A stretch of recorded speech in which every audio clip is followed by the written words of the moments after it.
Hi friends, আজকে আমি তোমাদেরকে আমার ছাদের যে বেশি জায়গা জুড়ে রয়েছে আমার অ্যাডেনিয়াম, তো সেই অ্যাডেনিয়ামের কিছু ফুল তোমাদের সামনে আমি তুলে ধরবো। সেই ফুলগুলো ভীষণই সুন্দর, সেই ফুলগুলো খুবই সুন্দর দেখতে এবং এগুলো ভেরি লং লাস্টিং। তা তোমরা দেখো এই ফুলগুলো। আর এই শিউলি গাছ থেকে এবারে প্রচুরই ফুলের আশা করছি, কারণ এটা প্রচুর ব্রাঞ্চও বেরিয়েছে। তোমরা ফুলগুলো দেখতে থাকো, আর যদি ভালো লাগে অবশ্যই আমাকে কমেন্টে জানিও।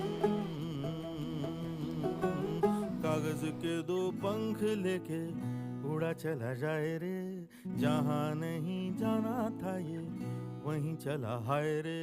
उम्र का ये ताना बाना समझ न पाए रे, जुबां पे जो मोह माया नमक लगाए रे, के देखे न भाले न जाने न दाए रे। दिशा हारा केमन बोका